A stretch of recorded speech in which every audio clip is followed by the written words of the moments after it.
across length scales. So when I talk about, let me just jump back to my slides before I come to my point. Uh, this is the most important thing when I talk about materials, the material science tetrahedra. When I talk about material science tetrahedra, remember that if your material you are developing, you have to worry about structure, processing, property, performance, and this is where characterization comes into the picture, and that is where we need places like this Central Discovery Center or the Sathi Grant, right? To do characterization, because characterization is at the central of this material science tetrahedra to develop new materials. Now these materials traditionally were metals and alloys, then they became ceramics, then they became advanced polymers. Now people are looking at 2D materials. Irrespective of that, we have to keep in mind about this thing. The characterization is very, very central. And now what we are seeing, what Lokendra showed us, that we can do very fast data analysis and all, and data acquisition. You are not only having a lot of data, we can bring in a lot of data analytics and machine learning aspects into it. If you bring that aspect, we can have an integrated computational materials engineering or materials development that can be attempted. And when I say integrated computational, please do not be under the impression that there are no experiments. The high throughput experiments are an integral part of it. So the kind of EDS scans what Lokendra showed us in the last presentation, those would have taken like almost 2 hours when we were PhD students. Yeah, now they can happen in a few couple minutes. Of minutes. Yeah, they can happen. So from 120 to 180 minutes, it has come to 10 to 12 minutes. And remember, if we go continue the curve in another 10 years, it will come down to 1 or 2 minutes. So you'll be having a huge chunk of data. Now, what do you do with this data? Just fill in that data, all your computer memory with gigabytes of data, or do we extract science out of it? So that is what something that you people have to do. Think what will happen 10 years down the line. So get acquainted with what all good data that we are going to generate. What do we do with it, right? So as I said, materials exist. So let me just jump the slide. I'll come to this later. Materials exist over length scales. So when you talk about crystal or amorphous or kind of semi-crystalline, this is the length scale that we're talking about. Of the order of angstrom. The size of an atom is of the order of tens to hundreds of picometer. Now that is of interest, but like how these atoms come together, you get a unit cell or a 2D, a graphene, or a 3D material like say a copper, that is at the angstrom scale.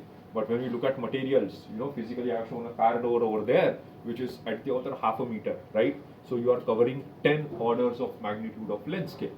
Now there is no person with a vision who can see, right, from whatever meter scale to angstrom scale.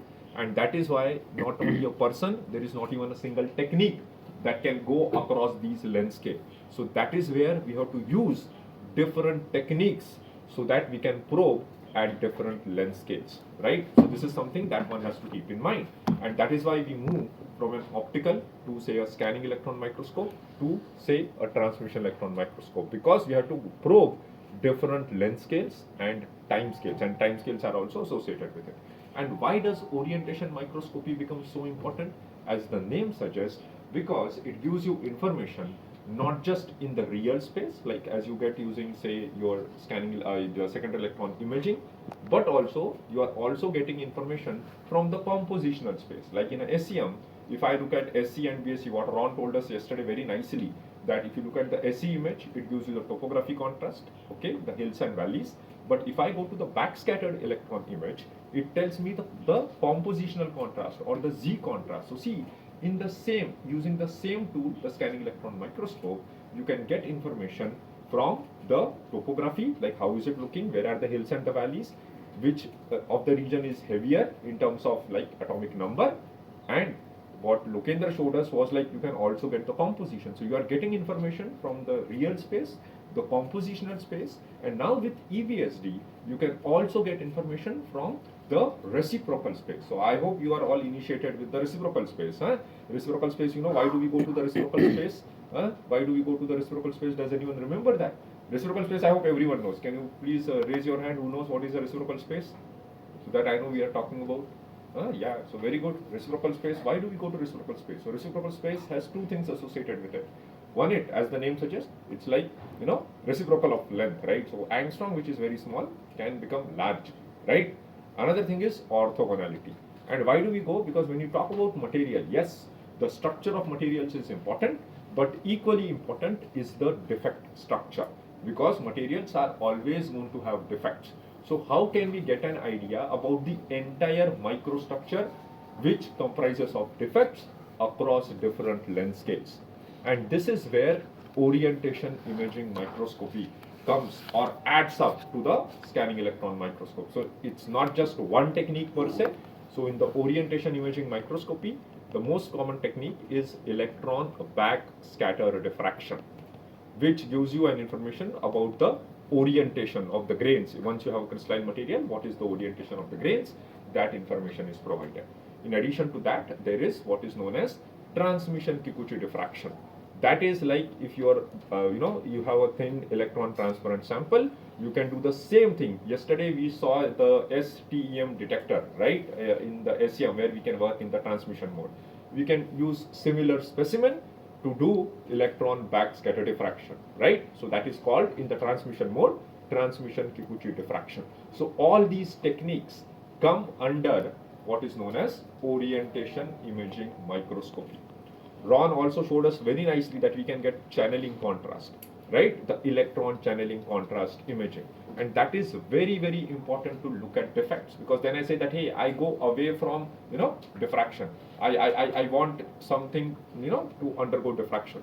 So where will diffraction occur then? If at all I have a defect, the defect cannot undergo diffraction, right? So that is where it will undergo backscattering and I can see my defects. So it is very nice that you can literally light up your defect. And we are not covering in this course, but when you go to a transmission electron microscope, that is considered to be even better than a scanning electron microscope. And TM sits right at the top. And I was told by Professor Ghosh yesterday that the center is planning to buy a TM also.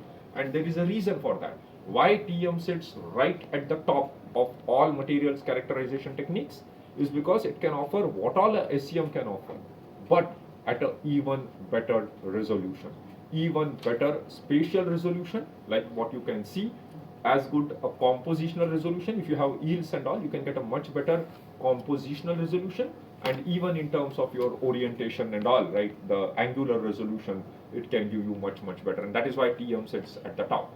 So there is a technique known as, TEM-OIM, transmission electron microscopy, orientation imaging microscopy, which also is a subset of this larger group of orientation imaging microscopy, right? But keep this in mind that we will leave for another day.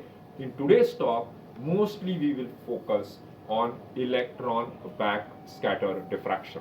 And remember what we are going to do using electron backscatter diffraction in a scanning electron microscope.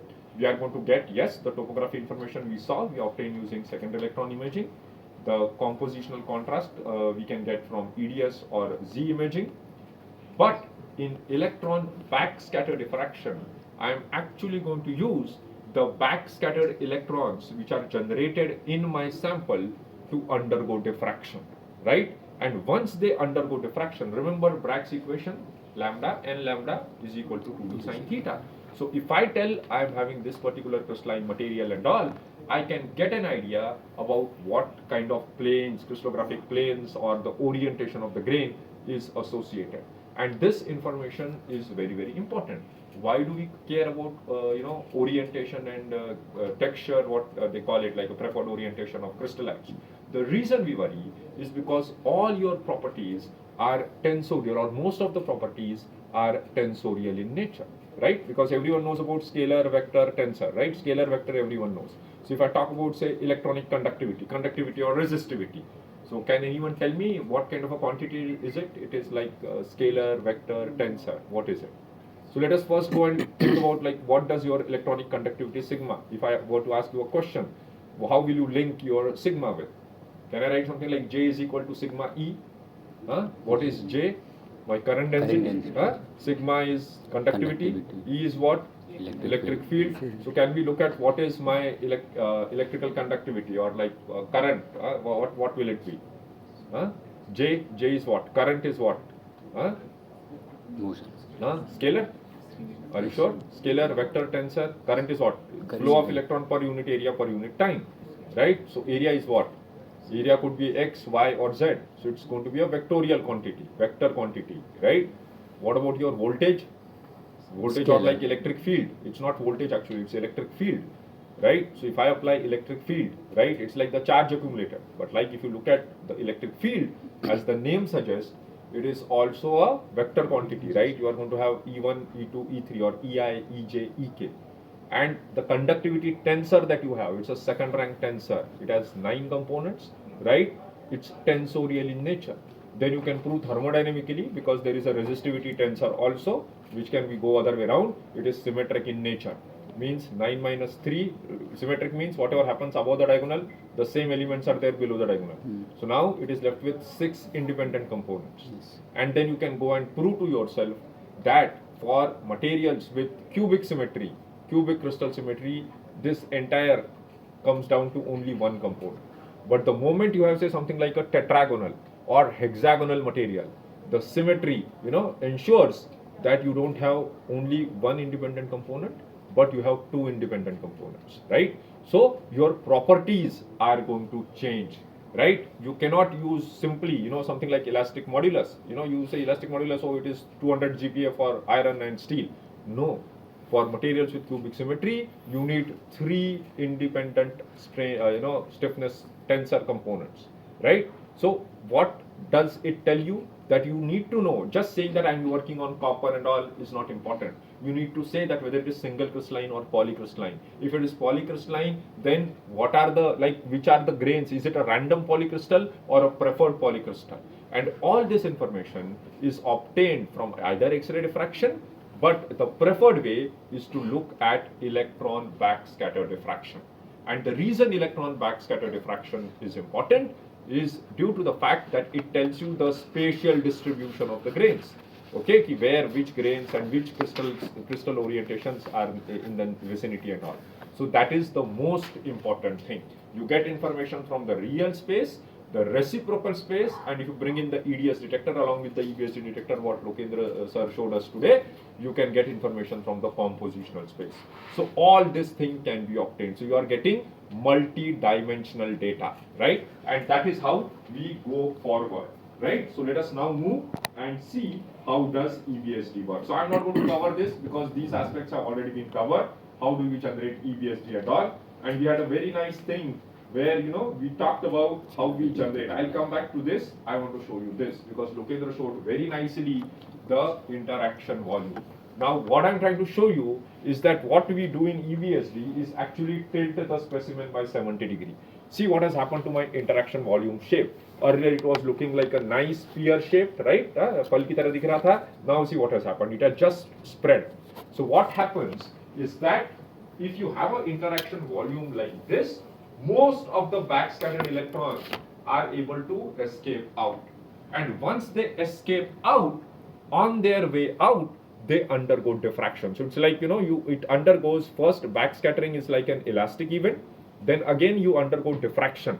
Diffraction is what kind of an event? Again, there is no change in energy. So that's also an elastic interaction. And after that, there is inelastic scattering because these diffracted electrons have to escape from the surface. They are not happening at the surface, right? They are happening somewhere in the interior, right? So you end up getting these patterns. Now, what are these patterns? These patterns are nothing but things happening in the reciprocal space. So remember this image of lambda is equal to 2d sine theta. We draw the rays. This is what is given in the textbooks, right? And then what do we say? That look at the extra path difference. What is the extra path difference? We say d sine theta here, d sine theta here. We add d sine theta plus d sine theta is equal to 2d sine theta is equal to an integral multiple of wavelength lambda. Then the waves will meet in phase and then we will have constructive interference, and that is what diffraction is occurring. But let me tell you what happens when I look at this kind of an event. When I look at this kind of an event, remember this picture what I am showing you. Lambda is equal to 2d sine theta, wave comes here, it gets diffracted here. Look what is happening over here. Your wave is undergoing multiple diffraction events. So when I talk about single diffraction event, that is called kinematic diffraction. What I'm showing you over here is a dynamic diffraction. So it's undergoing multiple diffraction events, right? So when does it happen? When your wavelength is very, very low. When you are working with 20 kV or say 200 kV, remember, how do I calculate the wavelength associated with my electrons? Does anyone remember? How will you calculate? Have you heard about de Broglie wavelength?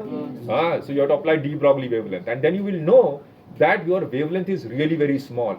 So once wavelength is very, very small, diffraction can occur multiple times. And if wavelength is very, very small, the energy is high, the waves can penetrate through the sample, and you can get not one but multiple diffraction events. And this is what gives rise. So as I told you, you get diffraction spots if you see really the reciprocal space.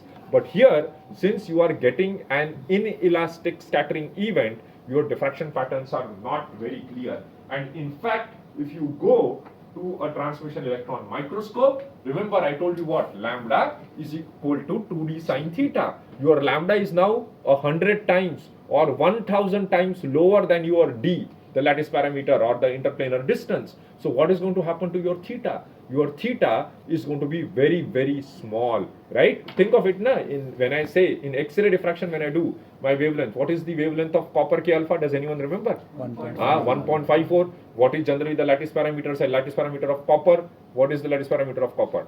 Ballpark 3, 4, right? Most of them are between 2.5 to 4, right? So you see your lambda and this lattice parameter is of the same order. If you calculate for 20 kV, the lambda will come out to be of the order of some picometers, right? So picometer is like 10 power minus 12. So it is much lower. So what will happen? Your lambda is equal to 2d sine theta. So you know now your sine theta will be very, very small. So theta is very, very small, right? And if theta is very, very small, it is as if your planes are almost parallel to the incident beam, right? Generally our plane is perpendicular, like the classical equation that I showed you, classical diffraction picture that we see. But if I go on reducing, theta, the incident beam and my, the planes are almost parallel, right? So, and what ends up happening? The semicone angle. What is the semicone angle of the diffraction peak? So let us just go back and let me tell you. If I were to look at this is how I show diffraction, right? So this is my Bragg angle theta, and if I draw the vertical, this is the 90 minus theta is my semicone angle, right? And this cone, Y cone, I'm showing you a 2D image, but diffraction occurs in 3D, so this has to go like this, right? So this semicone angle is very, very large. So what ends up happening, and this happens in transmission mode, you end up getting these, the semicone, wherever they intersect, you end up getting these bands.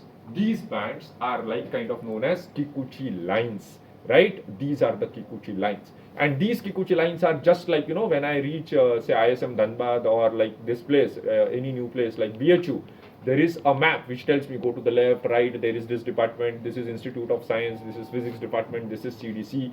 These maps act like, the Kikuchi maps are literally like maps in the orientation space, because they help me to go to a particular zone axis, like particular crystallographic plane or crystallographic direction. And why it is important? Because remember, all my defects and all are related to a particular plane or direction. Because when I talk about a defect like say a dislocation occurs on a particular plane.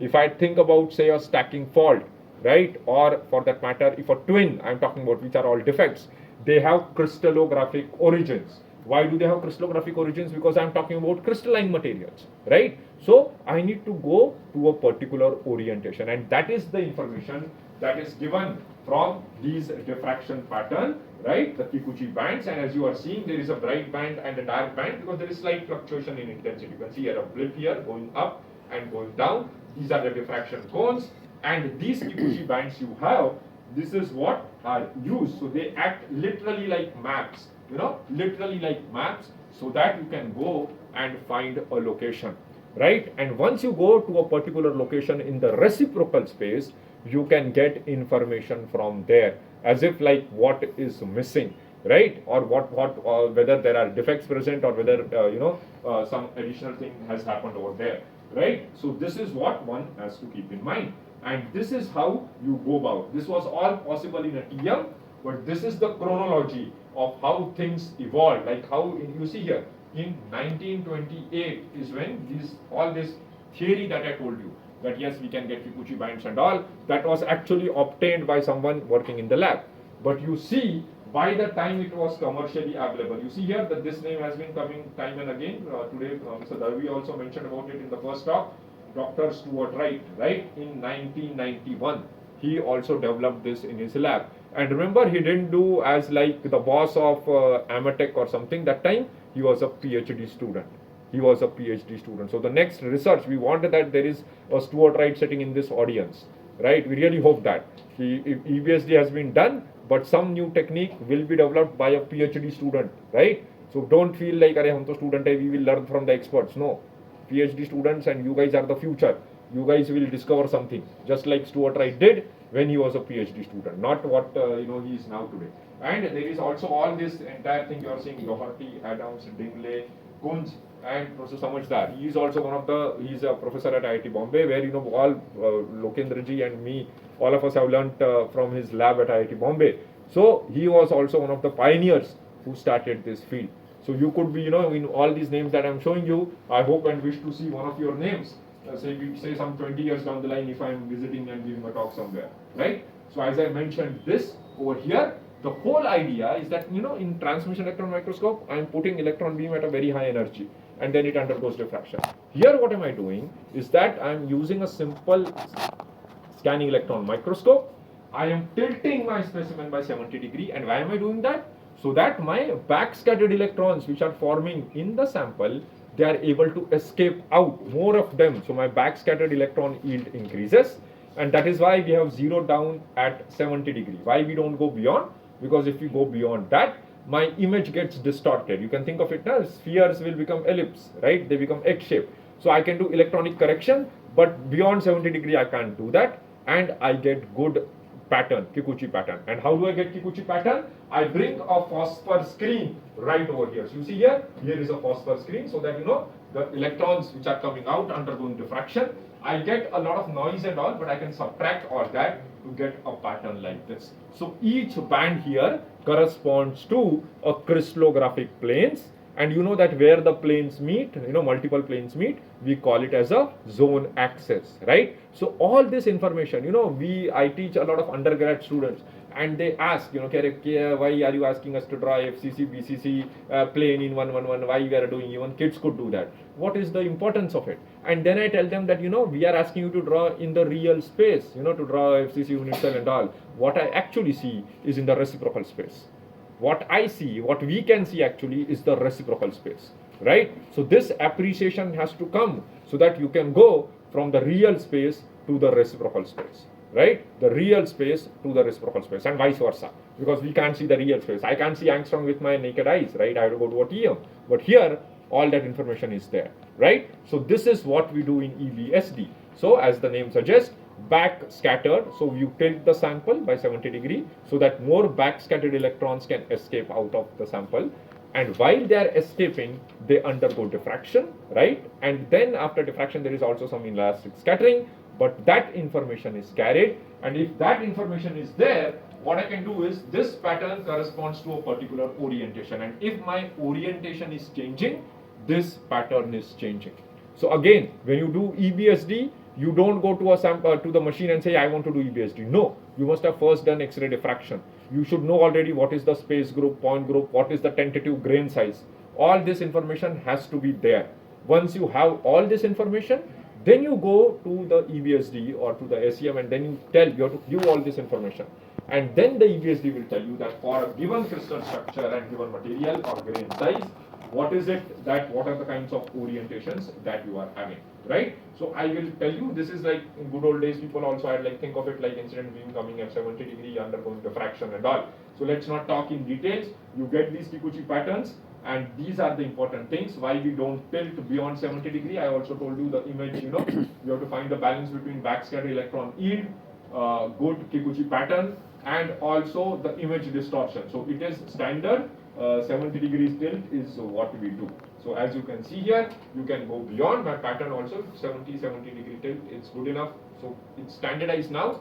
you have, I think here we also have a pre-tilt holder, right? Pre-tilt holder, So yes. 7-degree tilt is what we do. So you let's not fret over it, but this is what we are doing. So as I said, lambda is equal to 2b sine theta. This is very, very important. This is like the crux of it. This is like what we studied in school. But now what is going to happen? 20 kV, calculate the de Broglie wavelength. You will get lambda will be very, very small, 100 times lower, 100 to 1000 times lower than your d. If that is the case, then your theta is going to be very, very small. Theta is very, very small means as if your planes are almost parallel to the incident beam, right? And remember, your incident beam is coming from inside the sample here, right? Because this is back scattered electrons which are undergoing diffraction. So what will happen to my semicone angle? That is 90 minus theta. If theta is in milliradians, 90 minus theta is going to be very, very large, right?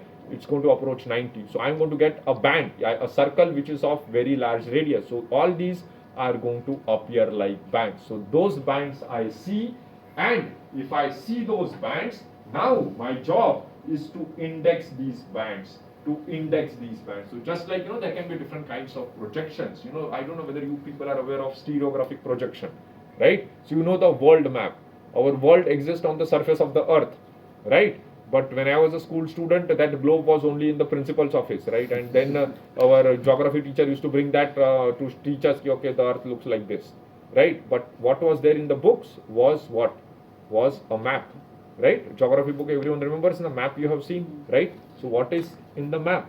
Map is taking a 3D information and projecting it onto 2D. Yeah. So there are various ways of doing it. Generally we use what is known as stereographic projection, which is angle true, right? But what we end up getting in this EBSD kind of thing is actually what is known as mnemonic projection. And what am I telling you? It's like, as a joke, your Instagram profile photo and physically when you meet the person, it's like meeting two different people. The same is applicable for IIT or other, professors also. What profile, when they join, they put the photo, and when they retire also the same photo is there, right? So I mean, like, that's the difference between, truth and reality, right? So therefore we should be aware that you are not only seeing the real space, you are seeing the reciprocal space, and there also you are seeing the mnemonic projection. So you should be aware of the limitations, right? I have not come here as a kind of a brand ambassador for EBSD. We should be aware of these things, right? So, but once we know that, it's good to know what are our limitations, because once we know that, then we can use it to find the information. As I told you, you can't find, if I give you unknown material, you can't find like what is the orientation and no. Before you go to EBSD, you have to do your homework. You should have done X-ray diffraction. You should know what is the crystal structure, space group, everything, lattice parameter. You should roughly know what is the grain size of my material. Without that, you don't do EBSD, right? Once you have done this homework, then all this information, you will see this today, when we do this in the afternoon session, right? You will see that all this information has to be fed. Otherwise, it is garbage in, garbage out. You will only waste your time and your supervisor's money for paying the slot charges, okay? So, what is important is that, look at this. When I change the orientation of my unit cell, of my crystallite, the diffraction pattern changes. So, these two are linked with each other, right? So, this all I told you, mnemonic projection, this, that, reciprocal space. But look what I am doing. I am going from the reciprocal space, the mnemonic projection, to the real space. All that the software does. And then when you go for a job interview and the interviewer asks you, how did you do it? And you tell, sir, oh, software and the computer did it. And you don't get the job. So that is your point, to know how does it work, right? You should know how does it work. And there is a very nice, in the software, there is a help file. Just go and click on the help file. It will tell you the entire history of how the entire thing works, right? So this is very, very important, because what all I am showing you today, someone like Stuart has taken the pains of writing a code and converting what all knowledge I am telling you into a program so that it does it, and does it at such a fast speed, right? So that you can do indexing like what, some thousands of frames or thousands of patterns per second, right? So this is very, very important. So what am I doing? I am linking my reciprocal space with my real space, right? And I can get an idea of the orientation. So I can't do this for an unknown material. I have to tell what material it is, because my game is EBS is going to tell me what is the orientation. And how do I define an orientation? Orientation is in the sample frame and the crystal frame. So crystal frame, everyone knows 14 Bravais lattices, right? I hope crystalline materials people have studied. So when you say 14 Bravais lattices, everyone knows what is my A, B, C or X, Y, Z, and what is my alpha, beta and gamma, right? That is what is your crystal frame. I can define a sample frame. So I would like to have an orthogonal frame. So you generally take rolling. So that's why when you go to EBSD, you will see RD, ND, and TD. Why is it that? Because rolling offers a very nice orthogonal frame where X, Y, and Z are all orthogonal to each other. You can have the lengths and all can be different, but that I think we still continue with RD, ND, and TD. Now they replace to 1, 2, 3. Yeah. Axis So 1, now, 2, 3. so that's why it is good. It is good that they have evolved, Yeah, because now that also indicates that the users of EBSD are not only the steel companies and metallurgists. Other people are also using it. So now in the laboratory frame, what you are having in your SEM, there is a X, Y, and Z, or A1, A2, and A3. So this is very, very important. So even if like I got introduced to our Sunil, Sunil kahan hai bhai? Where is he? So he is growing. So one day he can take his sample and put, align your sample with one, you showed me your strips, right? Those are like elongated. They are of this shape. So one day you can put your strip like this in the microscope, and then another day, because today is Mangalwar or Bhagwan ka din, I put it like this. It is not like that. Every time if you are putting or loading your strip in a particular way, you have to put like that. And that is not just applicable for EBSD, for X-ray or whatever you are doing. People have this tendency, they do random. These are all random errors. They don't even add up. You should try to avoid that. That is what differentiates a good PhD student from a not so good PhD student, right? So these are the things that one has to keep in mind. Your sample frame, whether you are putting your long direction along X, Y, or Z, is very, very important, because all this information that you are going to get from EBSD is going to be a link between your crystal frame, what I show you here, ABC, the copper crystal frame is not changing, and the sample frame, right? So this is very, very important. So you link these two, the sample frame with the crystal frame, and once you do that, you can traverse from the reciprocal space to the real space.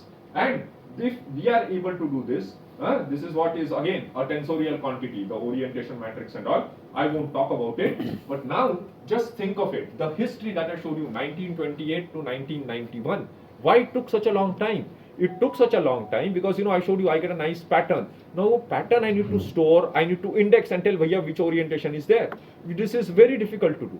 So how do you do that? You don't want to store the pattern. You store what is known as the Huff transform, right? So you convert the bands to lines and lines to point, right? So you can imagine that now I convert bands to lines, lines to points, and storing points is much easier than storing an entire grayscale image.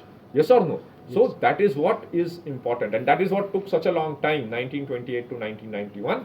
But that is, once we achieved that, then we could do a lot of things. And see, look at it, this characterization facility evolving has been dependent on the kind of computers and all, right? Like whether you have faster computers, good data acquisition rate and all.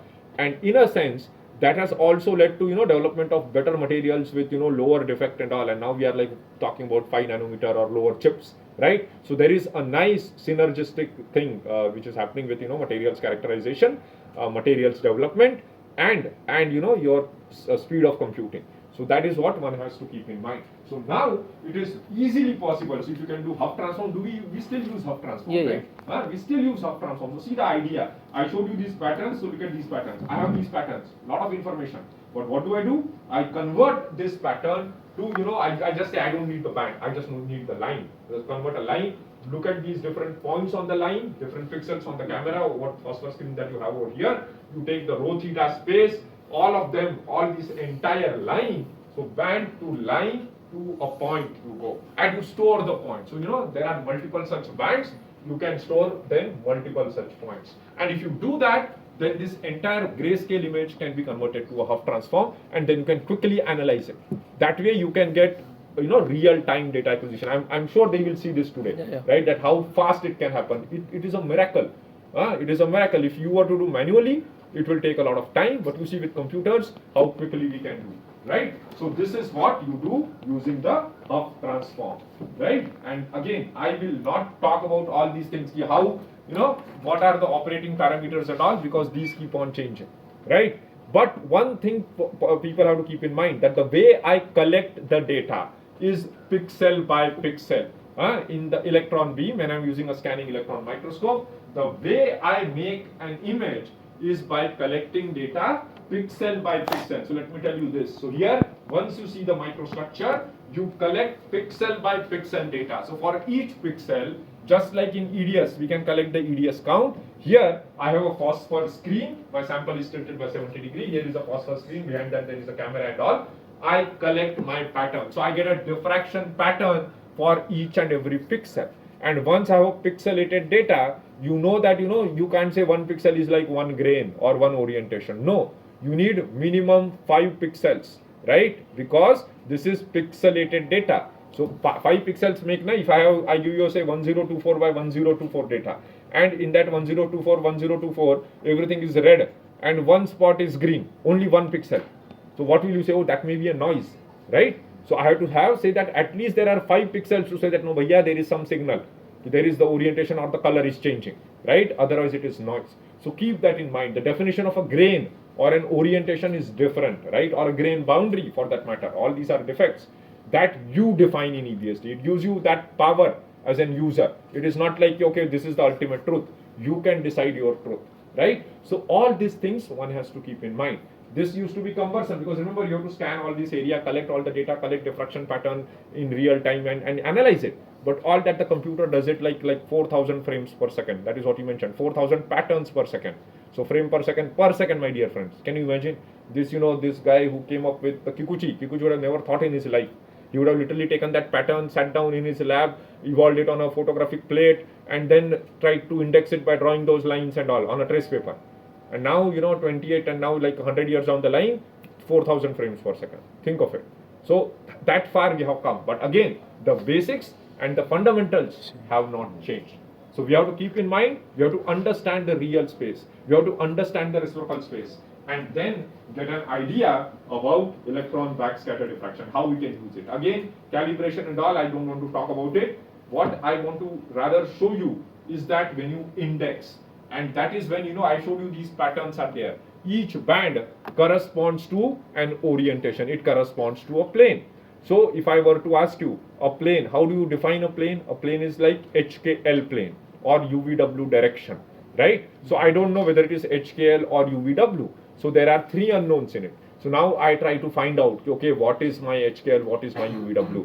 Not for one band, for multiple such bands, right? So when I say I am indexing the pattern, I am assigning a HKL for each and every band, right? So now, how many unknowns are there? HKL, I don't know. So 3 unknowns are there. So I take 3 bands at a time and try to solve it. Because 3 unknowns, 3 equations, right? I can solve it and I can get an answer.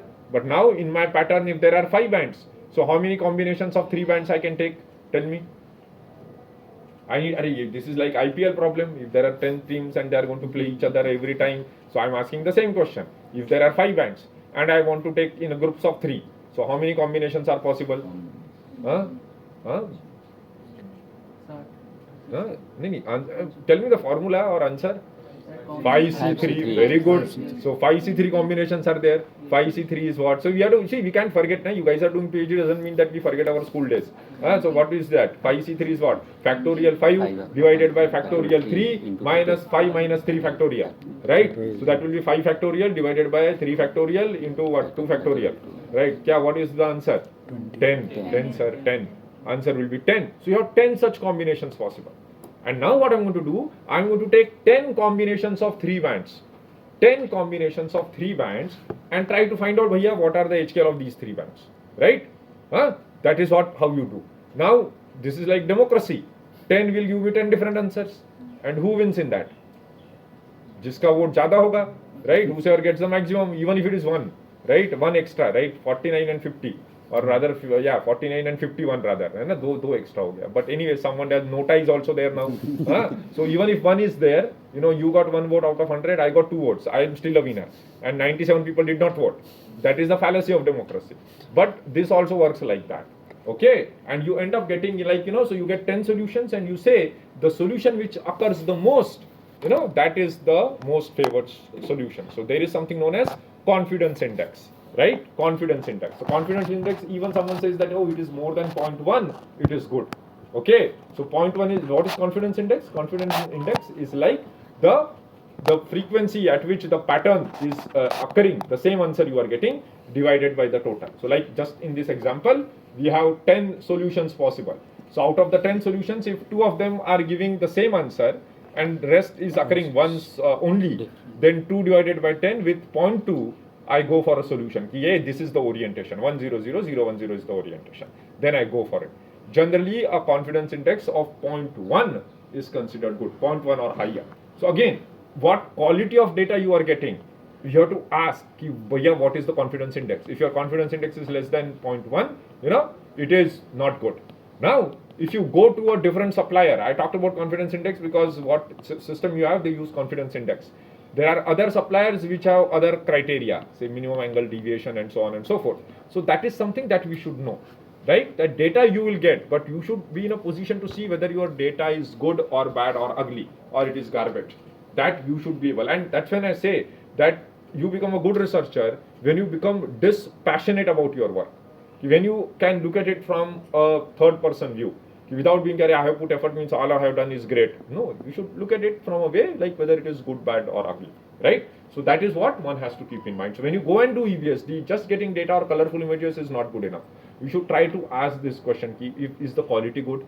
What is the confidence index? What am I getting, right? How many points are indexed? Like not all the points may be indexed. You may get only 50% points are getting indexed, right? So these questions you should ask, and you will see this in today's demonstration, right? So this is what is extremely important, extremely important. Sample preparation is a different beast altogether, but please don't worry about it. Now there are very good solutions. Darviji talked about a very nice, that wide angle beam and all, so that is like any material you put in with wide angle ion beam, you can prepare the samples. We used to use electropolishing, but in most European countries in the Western world, they are banning all, because all these goes, this causes all pollution and all, water pollution and all. So electrolytic polishing and all is gone. But most likely we will end up having colloidal silica polishing or the wide angle beam. So as I said, these things keep on changing. When I talk about the resolution, you can't see 20 nanometer in EBSD. Forget it. I told you 5 pixel. So what is your step size you are going to choose, right? All these things you have to give to the EBSD, right? So always worry about your resolution. And when I talk about resolution, as I said, you are going to see in the real space and the orientation space information. So you have to worry about spatial resolution. What is the minimum feature size? So I'm showing you it is about 100 to 200 nanometer. It has now gone even lower, but that is what I would say. When you talk about that Humphreys criteria, 5 pixel. So that brings it, I will put it down to 100 nanometer. Okay, depends. Why it is a range? Because if you are using a tungsten filament, your resolution is much lower, right? Nowadays you have the best of the FESM, so you can easily go to up to 100 nanometer. You can go with your microscope, you can go to, in EBSD, you can go to 100 nanometer, right? Then angular accuracy, it is about 1 degree. And again, it's not necessary that your sample and your sample will give. If there are two different samples, the voltage setting, the quality of patterns and all is going to be different. So you have to see that if you are working on metallic samples, I would expect that you get much better results, say compared to that on, say, someone working on a ceramic sample or a polymeric sample. So all these things one has to keep in mind, and that is why I tell you that you people should have a small user group. You shouldn't be, when you are a PhD student, you should not be very insecure. I will not share my secret recipe with others. That is not a business plan. Okay, your entire effort will go in only share, kind of securing your secret recipe, which is no longer secret. Okay, with anybody. Rather, you collaborate, share with each other. You are less insecure. Share, because then you can move on and do better things, right? So that is what one has to keep in mind. And I will show you, why we like EBSD. So look at this image. You may feel, what the heck this guy has put here. So look at this, the color map, and I have superimposed on it the diffraction contrast map, right? Which is what is the image quality. So where, as we saw, that where the defects are more, the grayscale value is higher here, right? The grayscale value is higher here because diffraction quality, here I am doing EBSD, so diffraction quality is not good. So you see here, you get all these are all your low angle boundaries and all, and this can be like your the way these are low angle boundaries, and these may be your GNDs and all, the geometrically necessary dislocations and all. So all these things you can get. Not only that, you can do it on multi-phase material. So 2 phases. You see here, alpha titanium, beta titanium, right? 2 phases are there, alpha titanium, beta titanium. So you can see here the phase map, the IQ map, the image quality, which looks like an optical image, and this is the orientation map, right? What is the orientation? Whether it is 100, 110, 111. The 2 crystal structures are different, so 2 different things, right? Like for hexagonal, it is 0002, 101 bar 0, and 112 bar 0. All this information you have for yourself. Why only 2? You can go to even 4 materials. This is like nickel silicide, or rather niobium silicon alloy, all different. And look at this lens scale. So you see gradually this is only 3 microns. you feel as if, this is like I have taken a sketch or something. This is not a sketch. This is simply information coming from diffraction contrast. Simply from diffraction contrast. Where diffraction is occurring nicely, where diffraction is not occurring. Right? And you can see the entire orientation map, the phase map, all this information we have. Right? So, this is what is possible. And not only that, as you are talking in the morning lecture, you can heat in the SEM. You can do a tensile test in the SEM also. If you do a tensile test in the SEM, you can see all how the microstructure and all is evolving. So this is like your high throughput experiments. Heating also you can do. So you deform and heat. So this is a nice experiment where what you do is you do tension, you pull it, then you push it back, right? You do compression, then you heat it.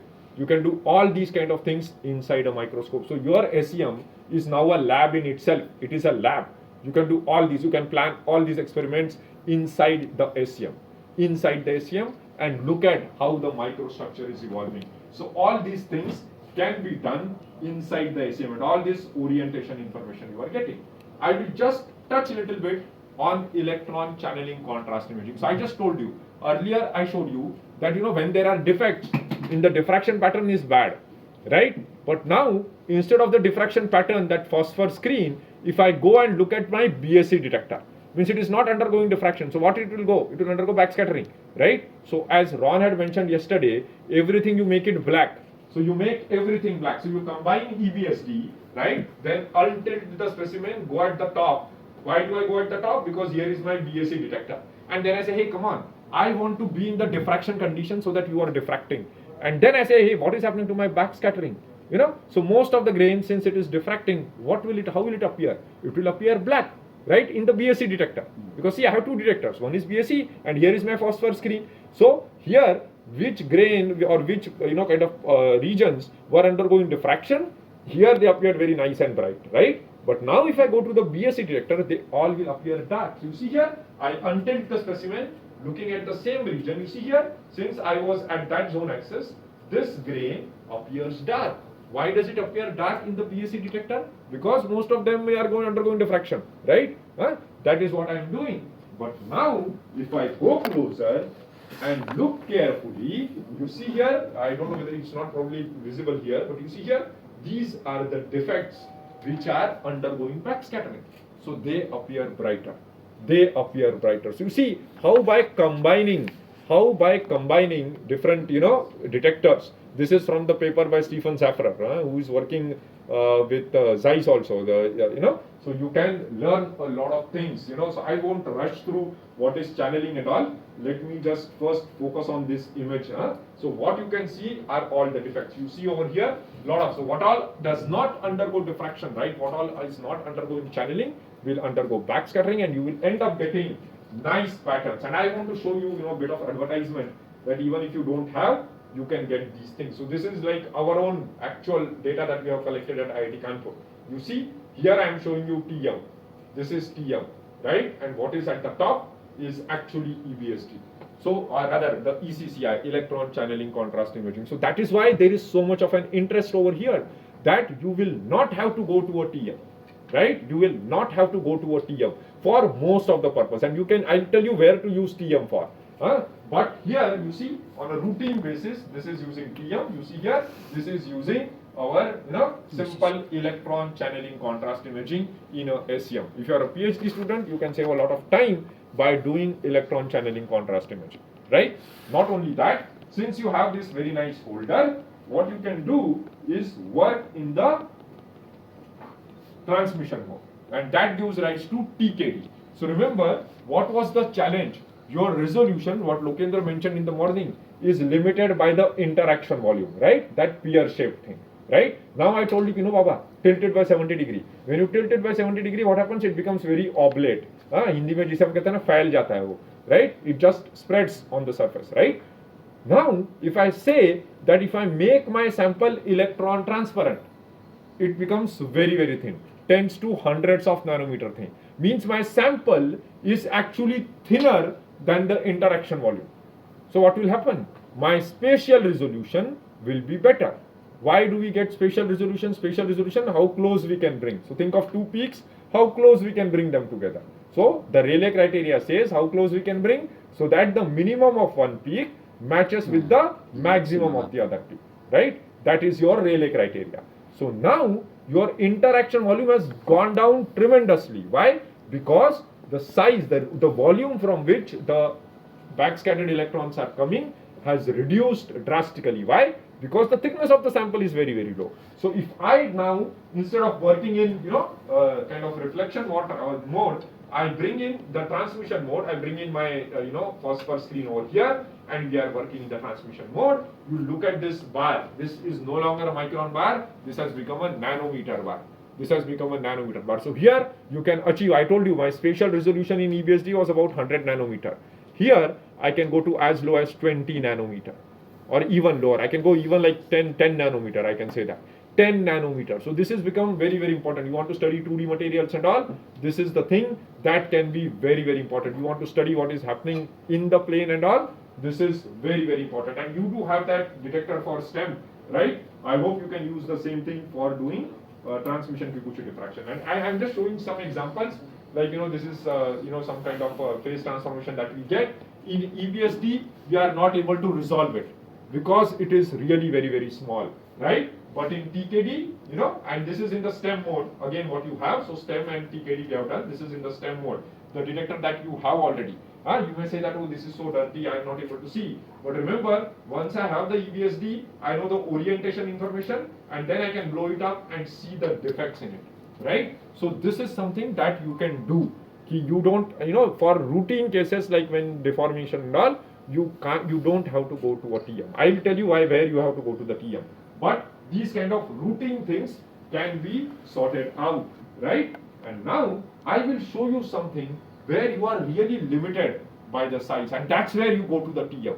And in TM, what do? I get, there is this system called as Nano Vegas system, wherein what you do is, again, you do precision of the beam. So like beam, you focus at a point and through different angles, right? So you focus through this angle, then this angle, what is known as the rocking curve, right? And if you do that, you get multiple diffraction patterns. You see here, and from these ones, you see here rocking, they are showing like at different angles, you try to focus at the same point, you get multiple diffraction patterns, and from these diffraction patterns, you try to get the orientation, right? So this is known as precision, not precision, precision electron diffraction, right? Or TMOIM. And if we can do this, you can really get nanoscale, right? You can go even lower, you can go to the order of few nanometer kind of resolution because it is TM. So I told you, from 100 nanometer in EBSD to millimeter kind of grain size of the order of millimeter, or single crystal. If you are looking at, say, a millimeter or centimeter scale single crystal, what is the quality of the single crystal? You can do in EBSD. You can go to as small as 100 nanometer in EBSD. If you want to go to 20 nanometer, you go to transmission frequency diffraction. You want to go to 5 nanometer, you come to TMOIM. So remember, it's not like one kind of one solution for everything. For different kinds of problem, you have to find different solutions, and that is where a PhD student is the most important person, right? I tell my PhD students, I have like 5 PhD students. So I tell them, if I have 5 PhD students, my involvement in your thesis is like 1/5, 20%. If assuming that I am giving 100%. Apart from that professors, apart from research, they have to do teaching, they have to do administration, and so on and so forth. So my involvement in your PhD thesis is 120 or 1/5, right? So who is going to be the owner of the problem? That is the PhD student. So the most important person in a thesis is the PhD student, right? So the moment you take your ownership of your PhD, your half the job is done. So just like you go to a buffet, I have laid down what you can do with EBSD, right? What you can do with transmission frequency diffraction, what you can do with a TM. You have all those facilities available here on campus, right? Now it is for you to do the homework and find out which one will give you the solution.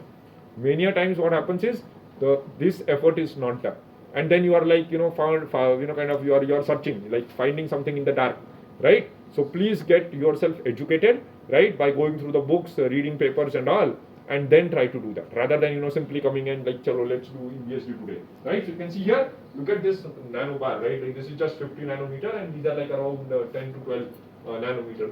This is 10 nanometer bar. You see here 10 nanometer. This is what you can do, so small and with a proper resolution. So remember, when I talk about 10 nanometer or 5 nanometer, I am talking about minimum 5 pixels, right? So look at the step size. the step size for 100 nanometer could be like say 25 nanometer. Here, the step size, is of the order of 1 or 2 nanometer.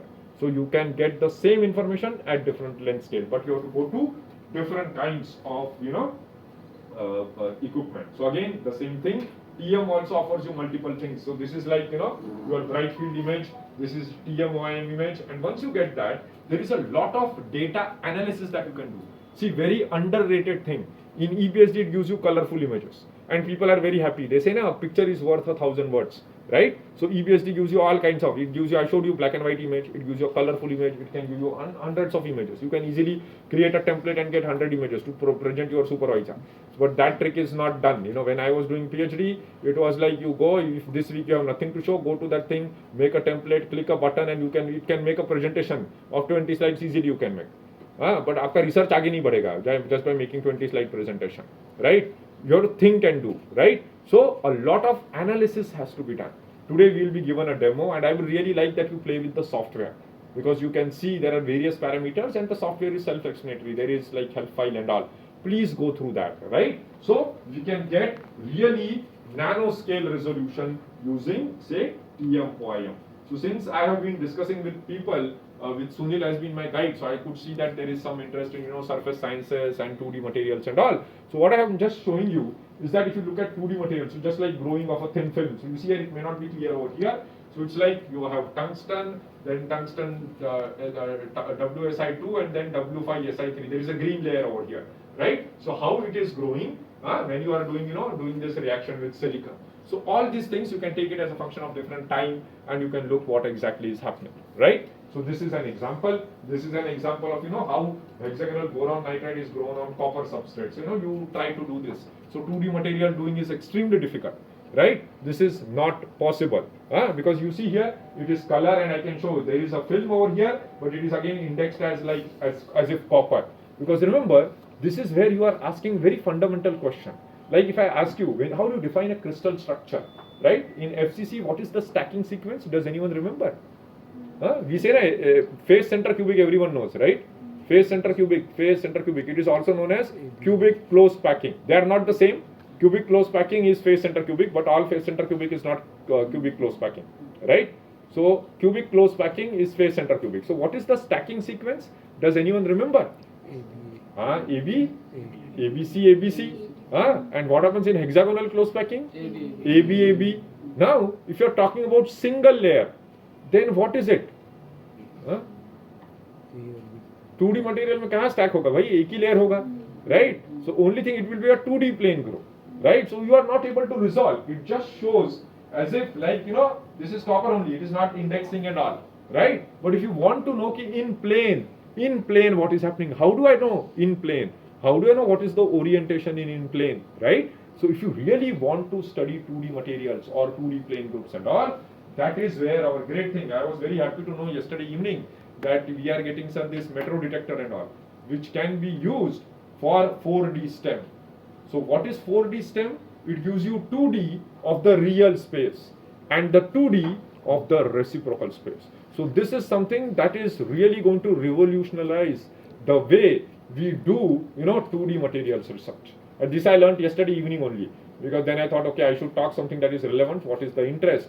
So this is what I got to know yesterday, right? So remember, the way science is evolving, right, is very, very fast. And who is going to keep us abreast with it? Your supervisor is busy doing multiple things. There are things to do at home, there are things to do at office, there are things to teach and take the exam and do so on and so forth, right? And then we also do research. So who is the one who is going to be in the driver's seat to drive your research? It is you, right? And the day you took the ownership of your PhD thesis, I think half the job is done. Now, if I don't know something, what do? I go and do NPTEL courses. You can study from any professor in any college, right? From MIT to Stanford, you want, go, everything is available on the internet, right? You can educate yourself. You have a very nice library. You have all the access to all the digital resources and all, right? So that is what can be done. And if you can do that, then you can really further your research. So my humble request to you is, I have to wrap up everything in an hour. I think that was more than required. What I'm trying to say is that I want to send just a simple message that take ownership of your research. If you don't know something, please feel free to contact any one of us. will be more than willing to guide you, right? And not just us, or like kind of take you up to someone who is even a better expert than us, so that your problem can be sorted. But at the end of the day, if you want to do good research and move ahead in life, please take the ownership of your research. So I'll just sum up by saying that I have shown you that EBSD, transmission frequency diffraction, electron channeling contrast imaging, and your TM, these are all techniques that give you multidimensional data from the real space, reciprocal space, and with EDS, you can get information of the compositional space. Once you have all this information, you should do, this is what is known, traditionally, metallurgists were doing this. You take steel, you do, get some grain boundaries, get some defects, so that the same steel, the composition is not changing. You change the microstructure so that the properties are changing, right? But now that has come up in all ways. Like Sunil is using copper to grow, his hexagonal boron nitride. He can't use any copper. He has to use a particular kind of copper. So that is microstructural engineering. You are like engineering the microstructure. And as I said, you can go from the micro to nano scale, and what all data you are getting, my dear friends, please don't just sit on the data. I have these many gigabytes of data. No, this data can be used to build up a physics-based model or an AI/ML model, because at the end of the day, what we want to do is to establish a process, microstructure, and property linkages, not just in the materials that we know since last like 2000 years, but also the materials that we are developing today. So with this, I will thank you all for your kind attention, and I will be more than happy to take any questions. Thank you. So thanks for such a wonderful and inspiring talk. Now we'll open the stage for questions. I think we have 10-15 minutes for questions, then we'll break for lunch. Questions from the student side or anyone? So for this process, we need crystallite size. That grain bound size. No? You told me. No, you should roughly know what is your grain size. So that was I am trying to ask you that by using Schreier equation we can get the information about. No, so size. see, crystallite size is something different, and grain size. See, let me tell you. When you talk about crystallite size, what is crystallite? Crystallite is what is known as a coherently scattering domain. So if you look at Bragg equation, it says lambda is equal to 2d sine theta. So what does it mean? That my diffraction should occur only at a Bragg angle, theta b. But when you look at X-ray diffraction peaks, what do you get? You don't get, so X-ray diffraction peak, you should get like a stick pattern. What JCPDS or ICD give? No diffraction, no intensity, and then suddenly intensity, right? The intensity is proportional to square of the structure factor. You don't get something like that in real X-ray. What do you end up getting in real X-ray patterns? You get a Gaussian kind of a peak, right? Which has a full width, half maxima and all. So why do you get that? You get that because your diffraction is not occurring only at the Bragg angle. It is occurring at plus minus delta theta b. Why that plus minus delta theta b? Because all your planes are not exactly stacked. Your material is having defects. So your coherently scattering domain, or rather, so the material has a mosaic pattern. So mosaic pattern is what, like if you look at this floor, it has tiles, right? So you have these kind of tiles, so, and each tile is slightly different in orientation, right? So as such, the entire floor has one orientation, but because of defect, so that's why, the kind of mosaic pattern is like kind of that sponge kind of pattern that you get, right, on say a mud and all, right? So they are not exactly matching like here.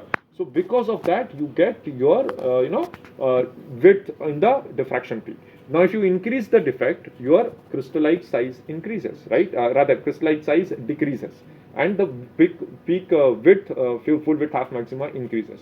So that is your crystallite size, the coherently coherently scattering domain size. Now, for nanomaterials, your coherently scattering domain size and your grain size may become the same. But for microcrystalline material that I showed you, the micro, as the name suggests, right, is of the order of micron or higher. And your crystallite is generally formed because of defects like dislocations, right? So dislocations are occurring at the nanoscale, right? So your crystallite size is much smaller than the grain size, right? So the way I define grain in EBSD is that when I say that the difference in orientation between these two tiles or these two grains or these two is 15 degree or 10 degree. So I define grain by misorientation, right? That is the definition of grain in electron backscatter diffraction, right? So I will not say that my crystallite size and grain size is the same, because within the grain also I can get subgrains, and even subgrains are larger than crystallites. They are even larger, because see, what is the full width half maximum, like ballpark, you tell me? What can be the full width half maximum? Of the order of a degree or something like that? Maximum of the order of degree and all. Here I am talking about 15 degree misorientation between the grain. So if I look at like say the red grain and the blue grain that I showed you, the difference in orientation between a red grain and a blue grain is 54.7 degree. 54.7 degree. And you are talking about something like 1 degree. Right? So that I cannot. My angular resolution, look, what was the angular resolution I showed you? Remember? 1 degree. So that is very similar to your crystallite size, right? So EBSD has this problem. It doesn't have a very good angular resolution, right? And for spatial resolution, I told you the solution. If you want to improve the spatial resolution, you go to either transmission Kikuchi diffraction or you go to TMOIM. So crystallite size, no, but grain size, yes.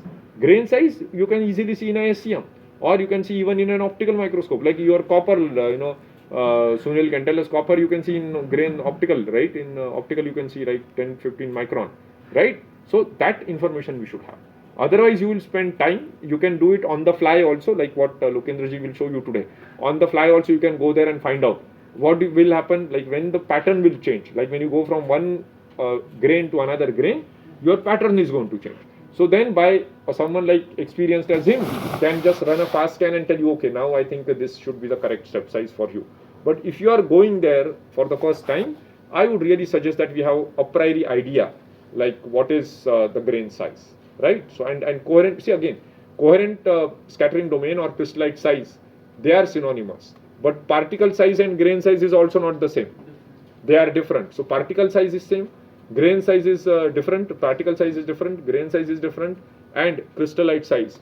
These are three different entities, right? Your particle could be single crystalline or polycrystalline. Particle may be 40 micron in diameter. It could have multiple grains. So then the grain size will be different. Each and every grain has like a crystallite, which is a smaller domain. And as you rightly said, about 1 degree. So EBSD, we cannot look at crystallite. We can look at a subgrain, because subgrain is about 5 degree misorientation. Fine. Any other questions? If not, let's thank Dr. Nilesh again. Thank you.